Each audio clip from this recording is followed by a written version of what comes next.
Hello, friends. You're watching The Night Watchman, where every day you'll hear a brand new horror story that will send chills down your spine. But to keep bringing you these terrifying tales, we need your love and support. So don't forget to like, comment, and subscribe. Now let's begin the story. Now we're Yadi. I never understood why people say fast food jobs are easy. Maybe the day shift is. But nights are different. Nights are when the world gets quiet enough for the wrong things to step forward. My name's Alyssa Rourke, and in 2019, I was 25 and doing everything I could to keep my life stitched together. I was renting a tiny drafty studio on the edge of Redwood Crossing, Missouri, a town so small it didn't even have a movie theater. I was going to community college during the week, criminal justice of all things, and working Friday through Sunday overnights at a Wendy's just off Highway 47. I took the job because it paid 50 cents more for night shift and because I thought I could handle it.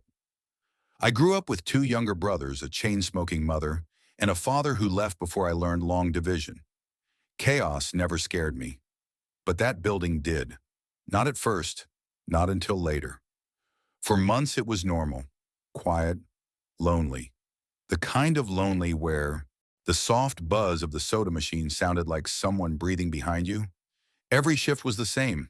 High schoolers drunk on bad decisions, exhausted truckers ordering 4 Baconators at 3 a.m., and the occasional meth head asking if we sold razors. Nothing ever shocked me, until the night someone tried to get inside. It was late October, a Friday. Not Halloween, just an ordinary night, cold enough that the wind stung my ears on my way inside. My co-worker that evening was Justin, a 17-year-old whose entire personality was Spotify playlists and chewing gum. Nice kid, but useless. He clocked out at 1:58 a.m., like always, tossing a half-hearted, "See ya, Alyssa," over his shoulder. By 2:10 a.m., I was alone. Front doors locked, drive-through sign flipped to night menu. Lobby lights dimmed to save electricity. I sat at the front counter, sipping stale Diet Dr. Pepper, scrolling through photos of my brothers on my phone. One was in the Army now. The other had just turned 16 and texted me that morning asking if I could help him get a car next year. They were my whole reason for pushing through these shifts. I remember blinking hard, my eyelids heavy from being awake nearly 20 hours, when I heard it. Ding. The front door chime. I froze. No one should have been able to open that door. I checked it twice after Justin left. My manager drilled it into us. Once you're alone, keep the doors locked, every night. I got up, wiped my palms on my uniform, and walked around the counter. The lobby was empty, but the chime had definitely gone off. It echoed faintly in my skull. Wind, I muttered. Just the wind. These sensors are ancient. I even laughed. The tired kind of laugh, when logic tries to push back panic. But then, as I turned to go back behind the register, ding! This time I saw it. A shadow passed across the windows facing the parking lot. Slow, deliberate, like someone walking just out of sight. My heart hammered so hard I felt it in my throat. I moved toward the glass, trying to look outside without pressing my face too close. Across the street, under the flickering lamp by the Dollar Saver store, sat a car I didn't recognize. Old, dirty, box-shaped, hood dented, and parked crooked, half on the curb. The windshield was so grimy it looked fogged over. Still, I could make out a shape inside. A man, sitting completely still. I didn't know why, but something about him made my stomach twist. My fingers trembled as I lifted my phone and snapped a photo. That's when the silhouette in the driver's seat sat upright. My breath hitched. Then the car door opened, and the man turned his head straight toward me. Even though it was across the street, even though it was nearly 2 in the morning, I swear he made eye contact with me. I stumbled back from the window so fast I banged my hip against a dining chair. Jesus! Okay, Alyssa. Breathe. I turned, desperate for anything normal, to pull my mind back from panic. That's when I remembered we weren't entirely empty. Mrs. Delaney, one of our elderly regulars, sat quietly in the corner booth with her coloring book. She was 82, living in the assisted facility down the road, and she wandered in at least once a week, usually unnoticed by her overnight caretakers. She had dementia, sometimes spoke clearly, sometimes not at all. Tonight she'd been humming lullabies and coloring the same page purple for over an hour. I had already called her facility at 11, and they told me someone would pick her up when available. She looked up at me now, more aware than I'd seen her all week. "Alyssa, sweetheart," she whispered, "why is that man back?" My blood ran cold. "What? What man?" I asked, trying to hold my voice steady. "The man at the door," she said softly. "He keeps ringing." I felt my fingers go numb. "Mrs. Delaney," I said gently, "did you see someone?" She nodded once, slow, fearful. "He was here last week, too. You didn't see him then either." Before I could ask more, the drive-through headset crackled so loudly I gasped. A man's voice, rough and dragging, like he hadn't spoken in days. "Hey, you open?" Relief slammed into me. Finally, something normal. "Yes," I said, sliding on the headset. "We're open. Go ahead with your order." Silence. "Hello?" I asked. A low laugh answered me. A wet, broken laugh that didn't sound like someone placing an order. It sounded like someone standing too close behind you. I swallowed. If you're ordering, go ahead." The laughing stopped instantly. Then the headset went dead. My skin prickled with cold sweat. I walked to the drive-through window and lifted the blinds just an inch. The car was still across the street, empty now. My heart slammed into my ribs. That's when I saw Ben, the night janitor from the convenience store next door, dragging a trash bag toward the shared dumpsters. I banged on the window. He looked over. I waved him over urgently. He jogged the short distance, concerned. I cracked the door open just an inch, keeping my foot wedged behind it. "What's wrong?" he asked. "You see that car across the street?" I whispered. Ben looked, his expression darkened. "Yeah, been sitting there since midnight. Thought maybe it broke down." I felt dizzy. "There's a guy who—" He was staring at me. "And someone spoke through the drive-through speaker, but no one's there." Ben's jaw tightened. "I'll walk around your building," he said. "Just stay inside. Don't open the door for anyone except me." I nodded so fast my ponytail whipped my cheek. I shut the door, locked it, leaned against it, breathing hard. And that's when I heard another voice. A soft male voice behind me. I wouldn't answer the door. I spun. Standing near the soda machine was Mr. Claiborne, another resident from the same facility as Mrs. Delaney. Late 70s, Alzheimer's. He used to be a pianist, still moved his fingers like he was playing invisible keys. He wasn't supposed to be here. His facility must have lost track of him too. "Mr. Claiborne," I said carefully, Who told you not to answer the door?" He smiled faintly, almost sadly. "The man outside," he said. "He told me he likes you." My legs nearly buckled. How could he tell you anything?" I whispered. "He told me before," he murmured and returned to tapping his invisible piano. "Before? Before when?" My whole body went numb. I grabbed the phone and dialed 911. While the dispatcher spoke, I paced in small circles, my breath thin and shaky. I explained about the car, about the man staring, about the voices through the headset. "Officers are already en route," the dispatcher said calmly. "Stay inside. Keep the doors locked. Do not approach the windows." "Yes," I breathed. "Yes, okay." But then, a scrape, a sound like shoes dragging across concrete, coming from the side window. Against every instinct I had, I turned, and I saw him, the man, standing inches from the glass. His hoodie was torn, his jaw clenched in a way that didn't look human.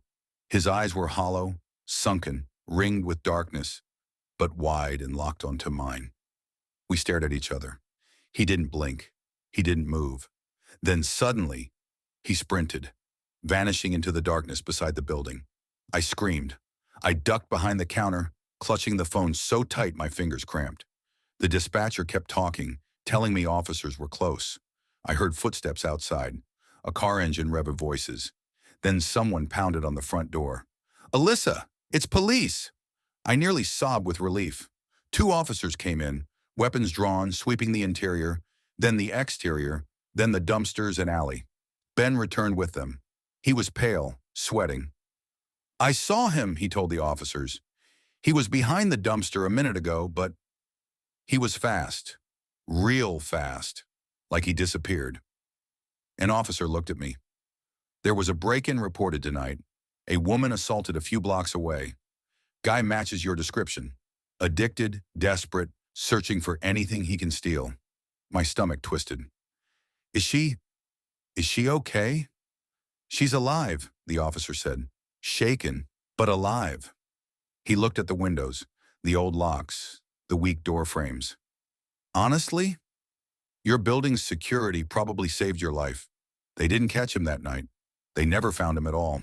The next week, management installed new cameras, better locks, a reinforced drive-through window, but they still refused to add a second night worker. So I quit. I couldn't shake it. The memory of that man's eyes, the way Mrs. Delaney and Mr. Claiborne knew something before I did. Dementia doesn't predict danger, doesn't warn you, doesn't say he's been here before, unless he had. And sometimes when I drive that stretch of Highway 47 late at night, passing the old Wendy's building, I glance at the side window. And I swear I see someone standing there, watching, waiting, just beyond the locked doors. Story 2. I never thought much about night shifts. Honestly, they suited me. I grew up quiet, the kind of kid who preferred empty hallways, silent rooms, and jobs where nobody bothered me. Maybe that's why, at 26, I somehow ended up working overnights at a Wendy's on the edge of a small Arkansas town called Willow Creek. Not because it was my dream job, far from it, but because the quiet made sense to me. Before that, I'd spent 2 years in community college studying wildlife biology. I wanted to work with conservation agencies, maybe track wolves in Yellowstone. But when my mom got sick, I dropped out and moved back home to help her and my younger brother, Cole. Medical bills piled up. Job options were slim. Wendy's paid extra for graveyard shifts, and money talks louder than dreams. The Willow Creek Wendy's sat alone off Highway 47, tucked between an abandoned auto shop and a stretch of forest so dark it looked bottomless. The town slept early. By 10 p.m., the roads went empty. That isolation used to comfort me. I told myself the quiet meant safety. I was wrong. My manager, Janet, worked until midnight. She'd always leave saying the same thing. Lock the back door, don't wander outside, and if anyone weird comes through, call me. I'm 5 minutes away. I always nodded, even though we both knew she lived 20 minutes out near Crow's Ridge. But she meant well. She treated me like one of her own kids. That night, November 14th, started ordinary. Maybe too ordinary. It was cold, the kind of cold that made the windows fog from the fryer's heat. Janet was complaining about her knee. I was pretending to listen while stocking cups, and the radio in the kitchen kept cutting in and out between static and country songs. You gonna be all right by yourself tonight? She asked as she shrugged on her jacket. I'm always fine, I said. Slow nights are good nights. She gave me a look I'd seen 100 times, half warning, half worry, then grabbed her purse. Call me if anything feels off. Seriously. I will. And then it was just me. Me and the hum of refrigerators. Me and the soft buzz of fluorescent lights. Me and the stillness that came after midnight. I busied myself wiping counters, scrubbing the grill, counting sauce packets. The kind of tedious tasks that fill time but don't hold attention. Around 1:40 a.m., I took a break, leaning on the prep table and scrolling through photos of my mom in her hospital room earlier that day. She'd been sleepy, drifting in and out. Chemo days were always rough. Guilt tugged at me for not being there more, but she always told me, keep working, Ethan. We'll get through this. I sighed and slipped my phone back into my pocket. Then the headset crackled. A soft ping. I straightened. Welcome to Wendy's. Go ahead whenever you're ready, I said. No answer. Just static. Hello? I repeated, then breathing. Slow. Deep. Not drunk breathing. Something else. Something controlled. Sir, can you hear me? A voice came through, low and hoarse. Don't talk. Just unlock the back door. I froze. At first I thought I misheard. Maybe it was a prank. Teenagers sometimes came through giggling, messing with the mic. But this was different. The tone wasn't playful.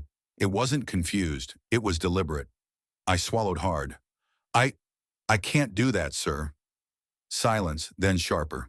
Unlock the damn door. My stomach dropped. I shut off the mic and pulled the headset off, my breath coming shallow.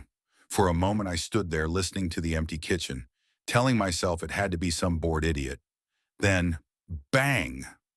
Something slammed into the back door, so violently the metal rattled. I yelped and stumbled backward. Another slam, then another. I grabbed the phone on the wall. No signal. Storms earlier had been messing with the line all week. I bolted to the office, locked the door, and tried calling from the landline. Nothing. Dead. My hands shook. I tried the store's old walkie, the one we used to radio the gas station across the highway. Static. Nothing else. And then, silence. A thick, heavy silence that made my skin crawl. I waited. 5 minutes. 10. I pressed my ear to the office door. Nothing. Finally, heart pounding, I unlocked it and crept out. Maybe the guy had left. Maybe he'd been drunk. Maybe.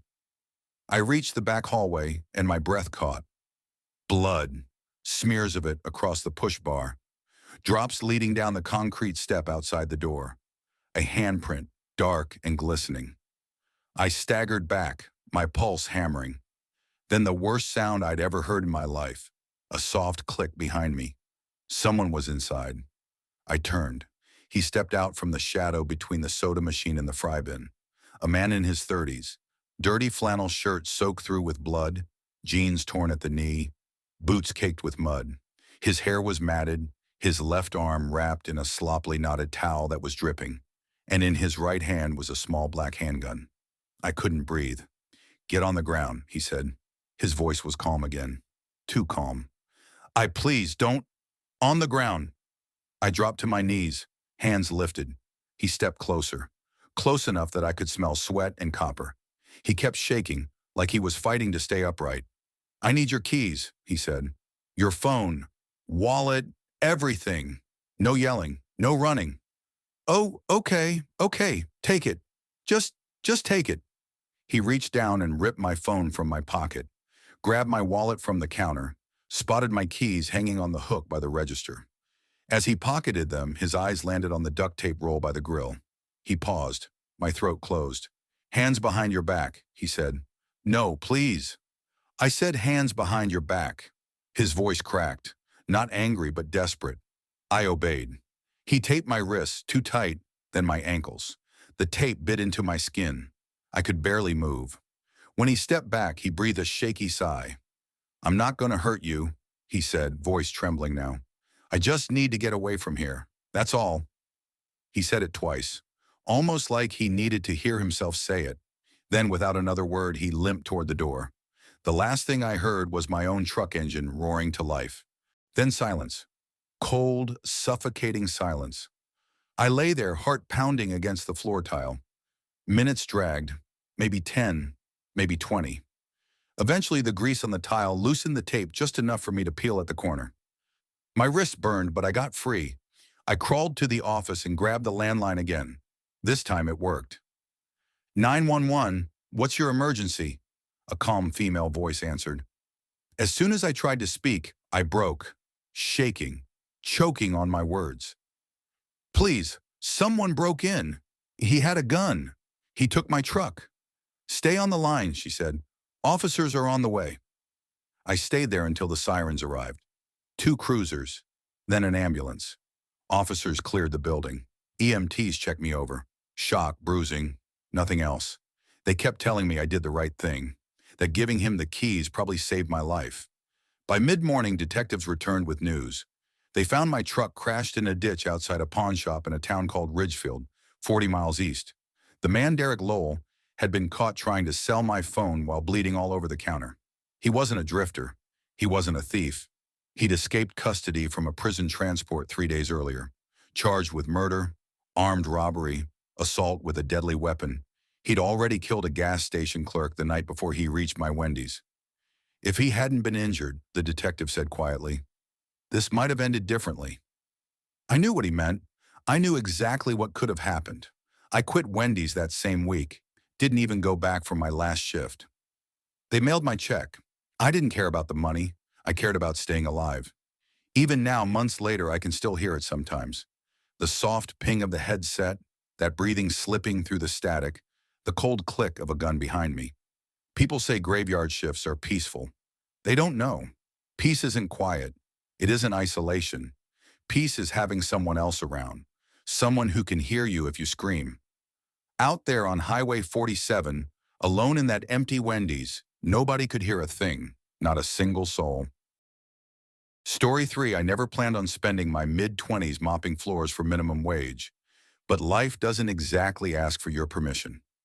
I grew up in a small, quiet town called Redwater, Missouri, raised by a mother who worked double shifts at a nursing home and a father who disappeared sometime around my 10th birthday. When Mom got sick last year, lungs, long story, I became the only one paying the bills. Medical debt doesn't care about your dreams or your pride. It just grows and grows until you're doing anything you can to stop drowning. That's how I ended up taking the overnight shift at the Wendy's on Green Hollow Road, an isolated stretch near the edge of town, where the only neighbors after midnight were stray dogs and the soft buzz of dying streetlights. I told myself it was temporary. Just a few months. Just until Mom stabilized. But months turned into nearly a year. The night everything happened was October 18th, a Thursday. Cold enough that the frost on my windshield looked like cracked glass. We had a small crew that night. Chris, our cook, a 34-year-old single dad who listened to old rock on a Bluetooth speaker. Riley, a 17-year-old cashier who talked so much she barely got work done. And Dana, our overnight manager who was strict but not unkind. I was the shift lead for the drive-thru, mostly because I didn't mind the quiet out there. The restaurant technically closed at midnight, but we ran drive-thru until 1 a.m. Most nights, once it hit 12:45, things died off so hard you could hear the soda fountain humming like a heartbeat. That night started normal, almost boring, and honestly, that was a blessing.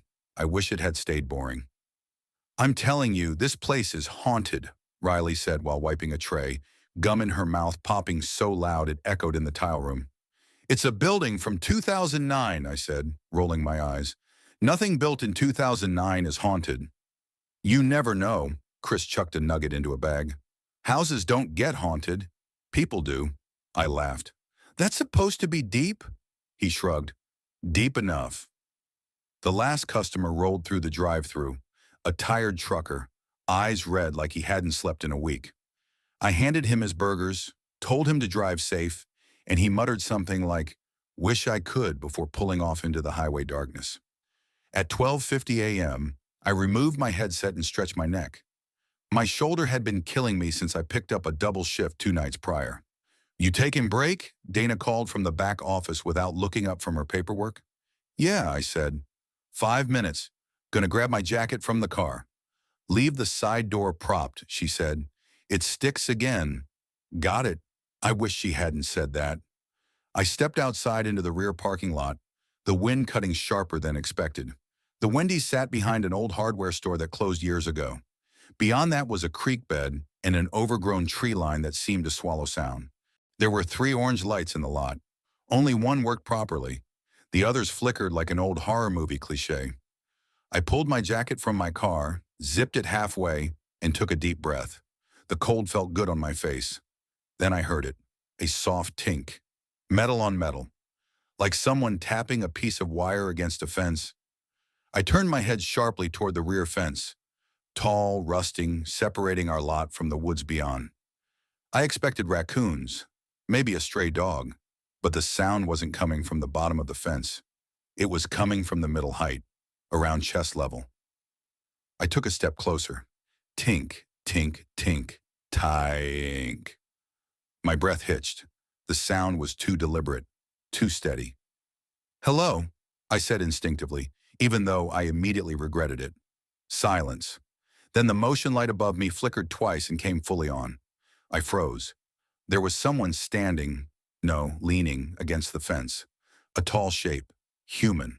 Their fingers were hooked into the chain link, pulling it rhythmically. Tink, tink, tink. The person didn't look at me. They didn't say anything, just kept tapping. I swallowed hard. "Hey, you okay?" The tapping stopped. The figure slowly lifted its head. Even from a distance, I felt my chest tighten. Their face was wrong, not disfigured, just wrong. Like they were standing too still, like their eyes were open too wide, like their skin lacked the natural way human faces move. Then it tilted its head a full 90 degrees. My stomach dropped. I turned and sprinted back to the door. I grabbed the metal handle, pushed in. It didn't budge. The door had stuck. No, no, no, open! I shoved my shoulder against it, felt it give a little, then yanked it again. It swung open just enough for me to slide inside. I slammed it behind me and turned the lock. My heart hadn't even slowed when, clack.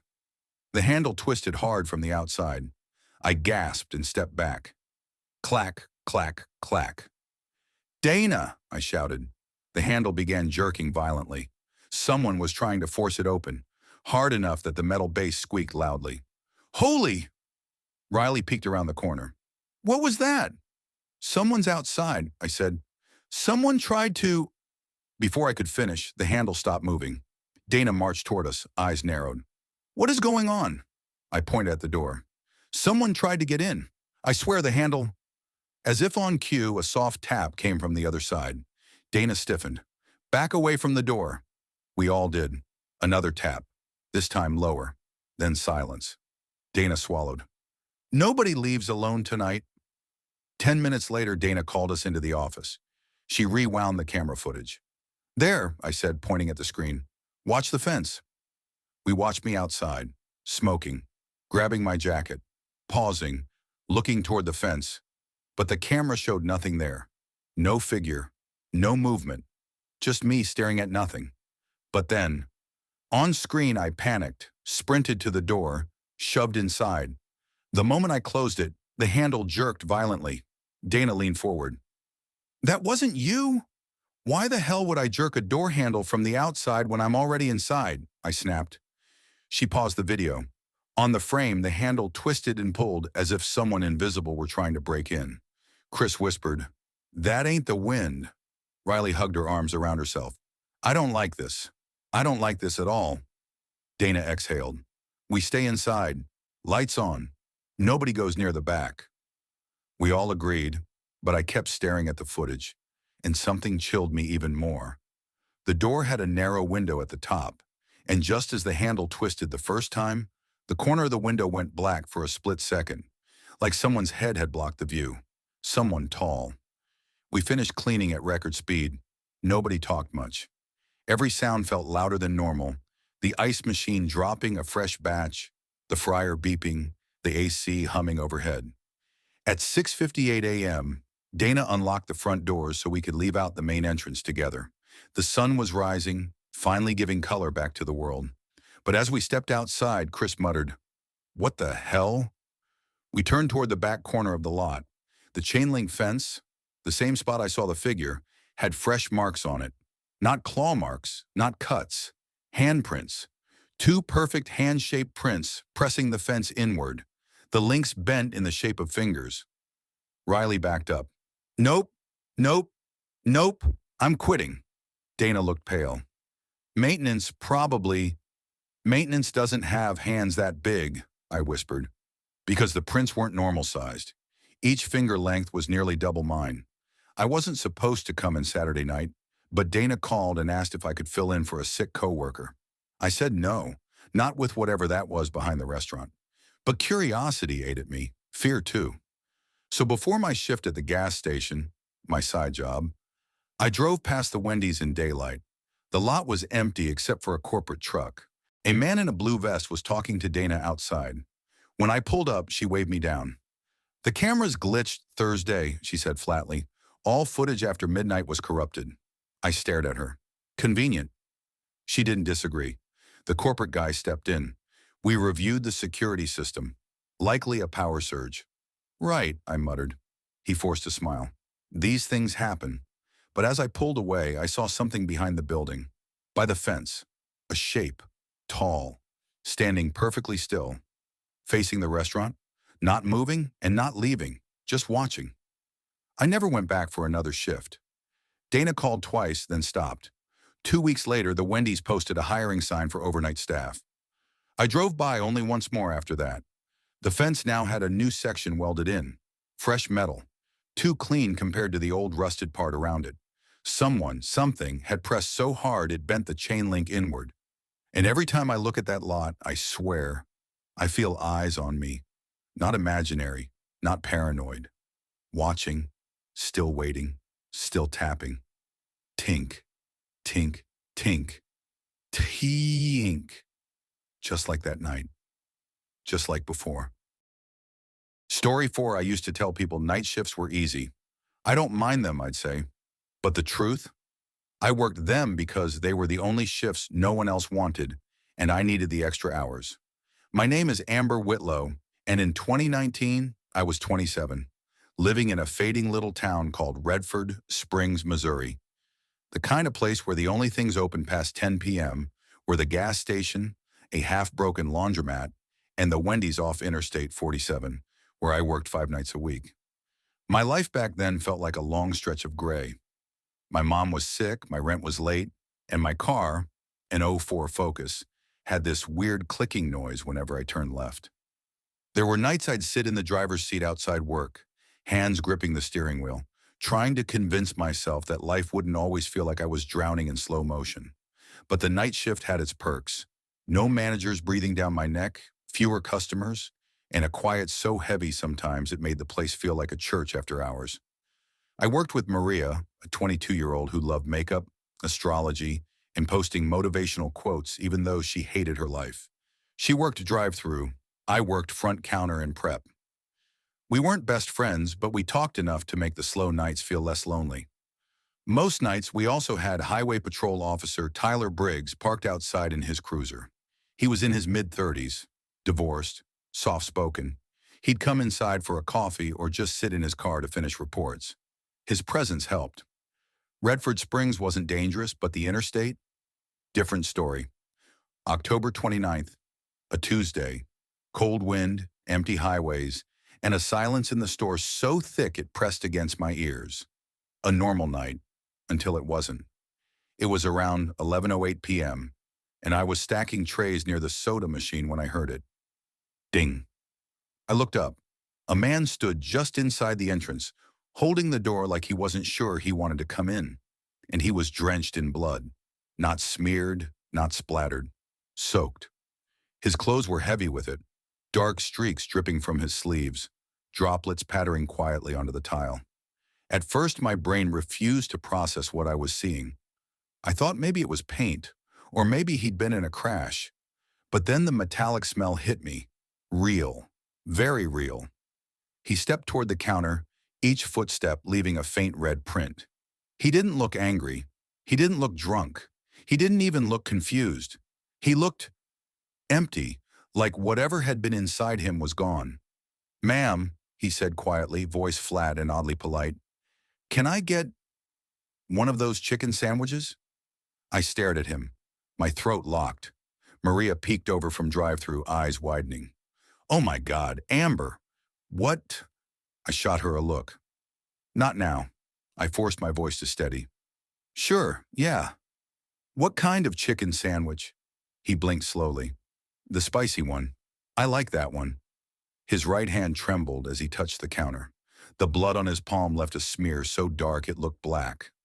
I swallowed. "Okay, I'll make that for you." I stepped into the prep line, hands shaking so violently I dropped the bun. Maria whispered, "Amber, call 911. He's hurt. He's bleeding to death." I glanced back at the man. "The blood," I whispered. "It's not all his." Maria froze. I nodded toward the back. "Go. Now, get your phone. Call Tyler. Call anyone. But go!" She slipped quietly toward the storeroom. I kept assembling the sandwich, trying to keep my breathing even. The man watched me like someone watches a TV in a waiting room, blankly, almost absent-minded. "You okay, sir?"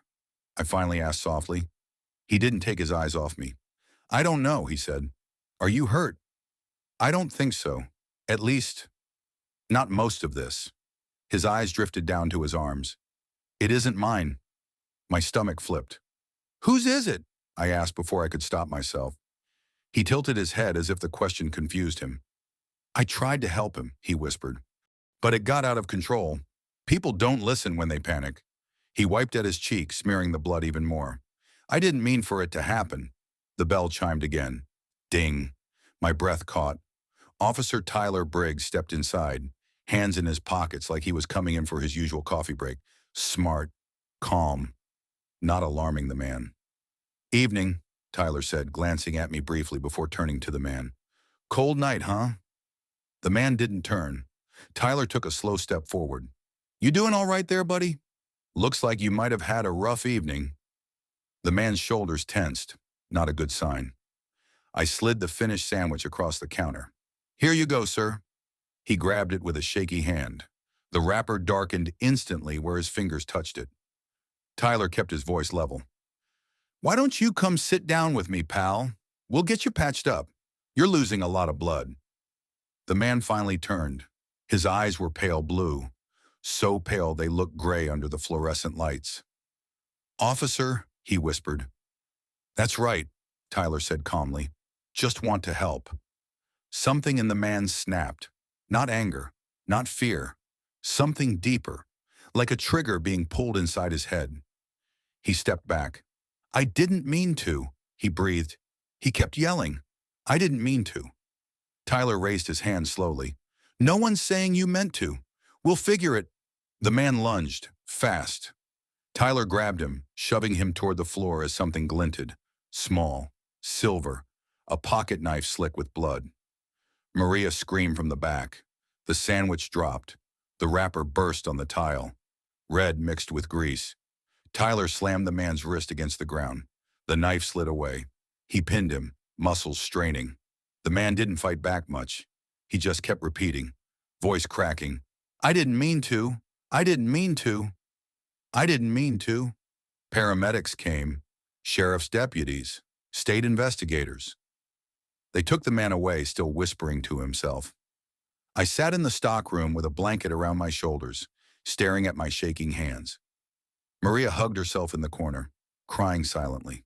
Tyler came to check on us after giving statements. You two handled that better than most trained people would, he said gently. I forced a weak laugh. I almost fainted. You kept him calm, he corrected. If you'd panicked, he might have gone after you. Maria whispered. What did he do? Tyler hesitated, then sighed. We found a body at the Redford Motor Inn, room 12. Looked like a fight. The victim was stabbed several times. He looked at the floor. The suspect said the man tried to attack him, but the scene doesn't match that. My stomach twisted. So he killed him? Tyler nodded slowly. He was in shock, dissociation. He probably wandered until he saw the lights here. And decided to order a chicken sandwich, I said weakly. Tyler didn't smile, not even a little. For the next week, every time the door chimed at work, my heart slapped against my ribs. Every customer felt like a threat. Every shadow in the dining room looked like the man again, dripping, staring, waiting for a sandwich he didn't deserve. 2 weeks later, I quit. My manager tried to convince me to stay.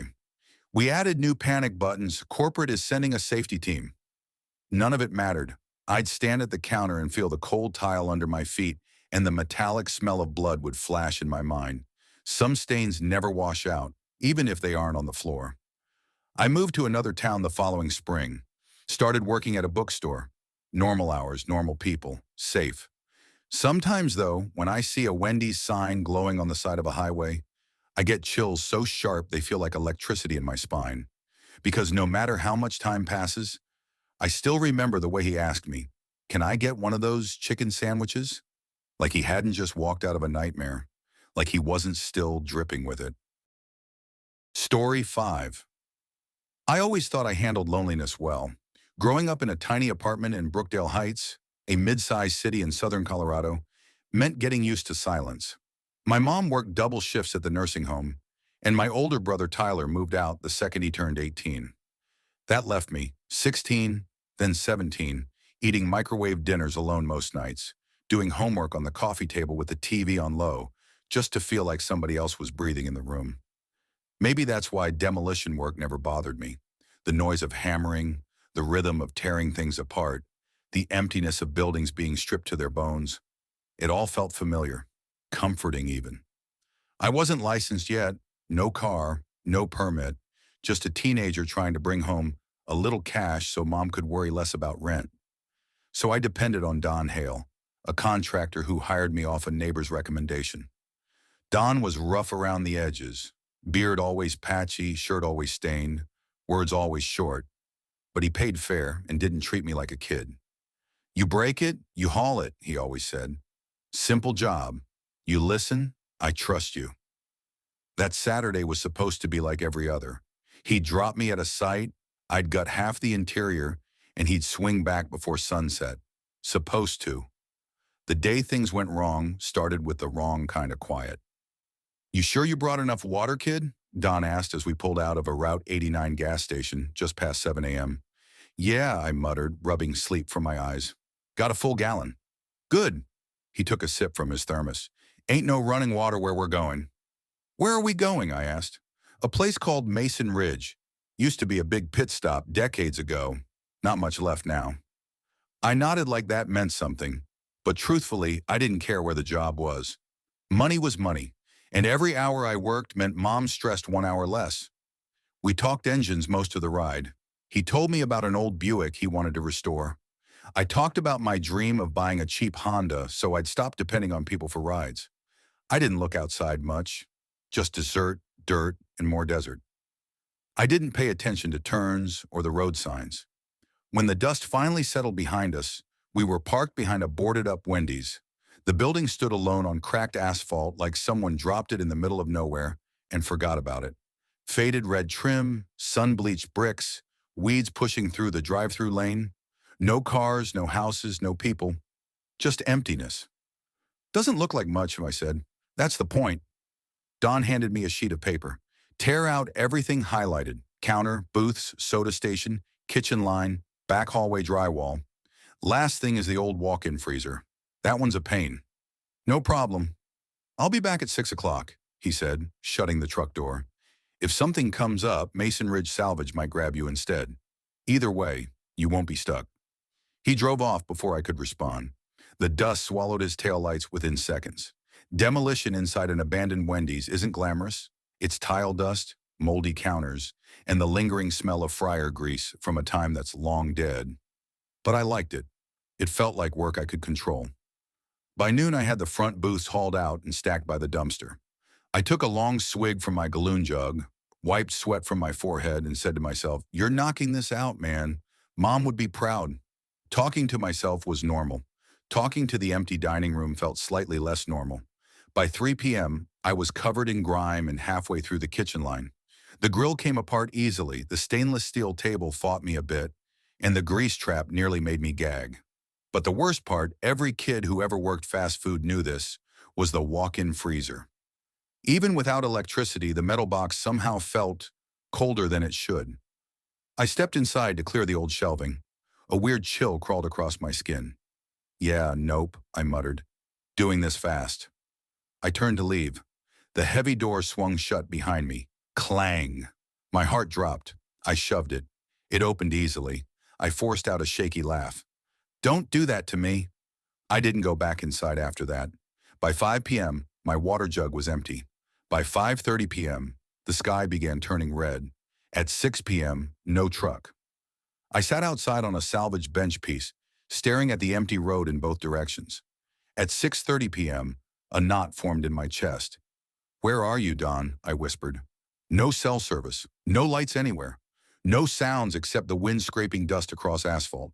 At 7 p.m., the temperature dropped so sharply I could see my breath.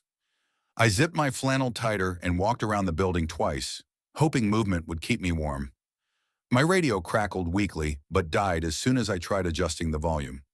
Great, I muttered. Just perfect. Then from inside the empty Wendy's, thunk, loud, heavy, wrong. I froze mid-step. Don? I called out. Silence. Another thunk, this time closer to the kitchen. My hands went cold. My brain whispered, probably a loose shelf collapsing. Probably an animal. My gut whispered, no, that wasn't random. I grabbed my pry bar, cold metal against shaking fingers, and stepped into the building. Moonlight leaked through holes in the ceiling, turning everything blue and grainy. Hello? Nothing answered, but something moved. A shadow, long, smooth, human-shaped, slid across the far wall and disappeared into the back hallway. I stumbled backwards so fast I nearly tripped over a broken tray rail. Nope, I'm not doing this, I whispered. Backing out the front doors and into the night, I ran around to the back lot, breath shaking, throat dry. I pressed my back against the warm brick wall and told myself over and over, you're tired, you're dehydrated, you're freaking yourself out. But the feeling, that dense, suffocating awareness of being watched, wouldn't stop. The wind kicked up dust, whistling around the building like a warning. At 9:30 p.m., something shifted inside again, not a drop, not a thud, a dragging sound, slow, deliberate, coming from the kitchen. I covered my ears and squeezed my eyes shut. Please come back, I whispered to no one. Around 10:15 p.m., I made the mistake of peeking through the drive-through window. Something stood at the far end of the hallway near the restrooms. Tall, still, facing the dining room. It didn't sway, didn't breathe, didn't move, just existed. I backed away so fast I slipped on gravel and cut my palm on the ground. Please, please, please, I repeated through clenched teeth. My throat felt too tight to swallow. Then, a sound I will never forget. A whisper. But not like a person whispering, like air being dragged through a throat that shouldn't speak at all. A rasping, wet murmur leaking through broken tiles. I bolted behind the old dumpster, crouched and covered my mouth. Tears prickled my eyes. My body shook uncontrollably. I'm sorry, Mom, I whispered to myself. I'm so sorry. Around 11 p.m., a bright light washed over the lot. I screamed and stumbled back, shielding my eyes, only to hear a familiar voice. Kid, that you? Don. I exhaled so hard my lungs burned. I ran straight toward the headlights, nearly collapsing at the front bumper. Jesus, you're pale, Don said, helping me stand. What happened? You weren't back, I stuttered. I thought Mason Ridge Salvage grabbed you, he said. They thought I did. I didn't find out till 9. You said you'd be here at 6, I whispered. His voice cracked. I know, I'm sorry. He glanced at my bleeding palm. You okay? You look like you saw a damn ghost. I laughed weakly. Something was inside. Inside. His face tightened. Probably an animal. I didn't argue. I didn't tell him about the shadow or the whisper or the shape in the hallway because part of me hoped, prayed, it was dehydration or panic or exhaustion. But when we pulled onto the road, I looked back one last time. In the window, way in the dark, behind the cracked tile, in the hallway where I'd seen it, something stood watching the truck leave. Its outline was wrong. Too tall, too still, too human to be anything else, and too inhuman to be anyone living. I looked away. I never said a word to Don. I never went back to Mason Ridge. Never did another demo job alone. Never stepped inside another walk-in freezer without someone standing right there. Even now, years later, when a cold draft hits my neck or when I walk down an empty hallway, I hear it again. That scratchy, drowning whisper. That thing that never moved wrong. Because it never moved fast. It moved like a person who used to work there. Like someone who never left. Like someone still waiting. Story 6, I was 9 when everything changed. Not all at once, and not in some dramatic, cinematic way. It was quieter than that, smaller. The kind of change that gets under your skin and just stays there, like a cold draft behind a door. Back then, Wendy's was my favorite place on earth.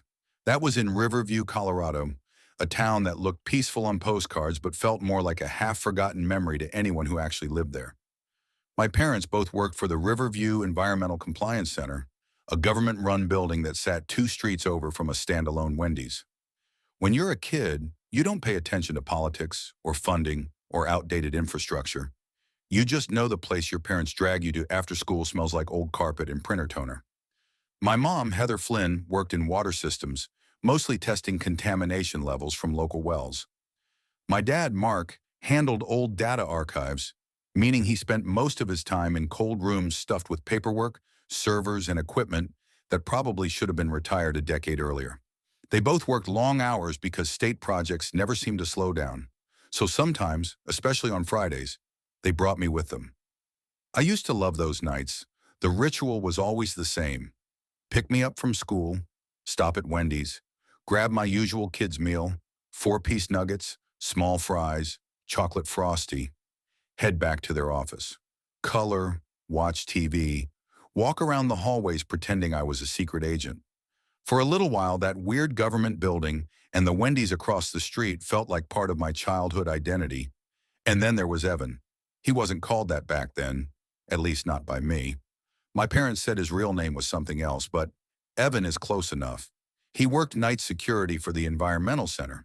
He wasn't Wendy's staff, but because the Wendy's was open late, he lingered there a lot, sometimes talking to employees, sometimes grabbing food, sometimes just hanging around like he didn't want to go home. He always noticed me. "Hey, champ," he'd say, leaning slightly so he was at my eye level. "Got your Frosty fixing you up for a late-night mission?" I'd grin. Kids don't understand subtle discomfort. They know smiles, friendly voices, people who make them feel seen. My mom liked him, said he was polite. My dad didn't say much about him at all, but he watched him, the way adults watch things they don't trust. Looking back, I should have noticed the little things. The way Evan's smile stayed too long. The way he stood closer than necessary. The way he asked me questions he never asked other kids. But I was 9. You think the world is good until it proves otherwise. And it proved otherwise on a rainy Friday night in October. I remember the rain first, sharp, cold, and relentless, slapping against the windshield as we pulled into Wendy's. Storms in Riverview always felt personal, like they were happening just for us. My mom kept apologizing that I had to tag along again, but honestly, I didn't mind. I had my nuggets in one hand and my Frosty in the other by the time we reached the environmental center. Inside, the building hummed with the familiar drone of old fluorescent lights. My parents sat up at their desks with stacks of reports, and I sat in the break room flipping between cartoon channels. Around 9:20 p.m., the door swung open. "Evening, Flynn family," Evan said, stepping inside with rain still clinging to his jacket. He shook off droplets like a dog, then smiled at me. "You surviving this storm, buddy?" "Yeah," I said shyly, lifting my Frosty like a trophy. He chuckled. "Good. Hey, you want to see something cool? They found this old storage room I didn't even know existed. Bunch of equipment leftovers and junk. I bet there's stuff in there you'd find interesting." He said it lightly, like a fun secret. I looked at my mom. She barely glanced up from her files. "Don't go far, okay? And stay with Evan." It's weird what you remember years later, the tiny choices that shouldn't have mattered but did. "Come on," Evan said, motioning toward the hallway. So I went. The building was different at night. The lights seemed dimmer, the air colder, the silence heavier. As we walked down the narrow corridor, Evan's heavy flashlight beam clipped across closed office doors and vending machines that buzzed loudly in the quiet. "You doing okay in school?" he asked. "Yeah." "Got any friends?" "A few." "That's good," he said, nodding. "Friends make things easier." We reached the stairwell. "Maintenance left the lower levels unlocked earlier," he said. "Want to check it out? There's a whole boiler system down there. Kids love that stuff." I hesitated. My mom said not to go far. He chuckled softly. "It's not far, just below us. Trust me, if anything, your parents will think I'm showing you the safest part of the building." And again, because I was 9, I believed him. The basement smelled old, like dust, damp concrete, and stale coffee. Pipes ran along the walls like rusty arteries. Every step echoed. "Ever see a mechanical room before?" he asked. "No. You'll love it." But the weird thing was, he didn't take me to a mechanical room. Not right away. Instead, he led me through corridors I'd never been in before, past storage closets, old supply shelves, and dark rooms filled with folded chairs. The air felt thicker. I remember clutching my Frosty like it was a shield. We stopped at a wide hallway that dead-ended near a door I'd never noticed before. "Want to play a game?" Evan asked. I shrugged nervously. "What game?" He pulled a folded napkin from his pocket and shaped it into a quick paper plane. "Fetch," he said. Then he threw it.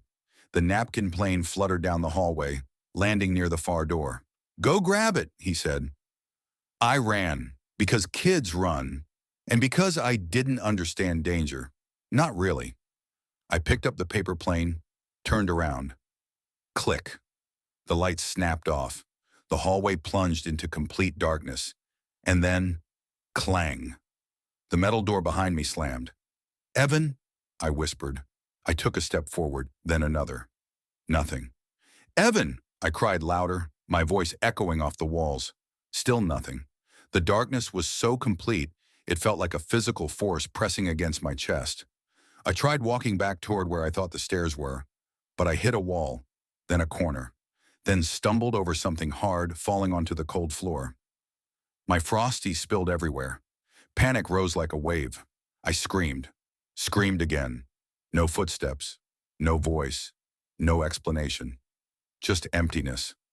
I curled up in the corner, shaking, my fingers pressed to my ears as if that would make the darkness less real. Later, my mom told me what happened while I was alone down there. Around 9:40, she looked into the break room. I wasn't there. She checked the bathrooms. Nothing. "Mark," she said, already uneasy. "Where's Alex?" "He's probably with Evan," my dad said. But something in his voice betrayed uncertainty. They asked around. No one had seen me. The Wendy's across the street hadn't seen me. The janitors hadn't seen me. By 10:20, my mom was in tears. "Where is my son?" she demanded when she found Evan calmly chatting in the lobby, sipping a soda like nothing was wrong. He blinked. "What?" "He was with me. I told him to wait by the elevators." My dad stepped forward, voice tight. "Where did you actually leave him?" Evan held his hands up. "Hey, relax. The kid's probably exploring." He seemed curious. My dad grabbed the master keys. "We're checking the basement." They ran downstairs, shouting my name. I heard my mom first. "Alex! Alex!" I bolted upright, sprinting toward the sound, slamming my fists against the nearest door. "Mom! Mom!" Keys jingled. A lock turned. A door swung open. Light blinded me as she scooped me into her arms, sobbing so hard her whole body shook. My dad's face was red, part rage, part terror. "What did he do?" my mom whispered into my hair. I don't know," I cried. "He turned off the lights. He locked the door. He left." My dad looked at my mom, then he looked at Evan. And I've never seen my father look at someone the way he looked at him that night. "What the hell were you doing with my son?" he demanded. Evan shook his head. "He wandered off. Kids do that. I told him." "Don't finish that sentence," my dad snapped. Security filed reports. My parents filed complaints. Evan was placed on leave immediately. But that wasn't the end. 2 months later, Riverview police showed up at our house. They questioned my dad for almost an hour. When they left, he sat at the kitchen table, staring into nothing. "What's going on?" my mom asked. My dad rubbed his eyes. "Evan wasn't just creepy," he said. "He was involved in theft. They think he was smuggling out government computers, selling data. And worse, there were signs he might have been recruiting someone to help him wipe inventory record. A kid wouldn't think twice if asked to carry a box or flip a switch or say a room was empty." I swallowed. "Was I supposed to help him?" My dad didn't answer. He didn't need to. Evan disappeared before the police could arrest him, never came back to work, never came back to Wendy's, never came back to Riverview, and I never set foot in that Wendy's again. People hear horror and think monsters, demons, hauntings, but that's not the real horror. Real horror is smaller, quieter, human. It smells like cologne, chews mint gum, smiles too wide, and knows which hallway lights don't work. Real horror says, "Come on, it'll be fun," while leading you somewhere dark. Real horror wears a uniform. Real horror knows your name. Real horror starts with, "Hey champ, got your Frosty?"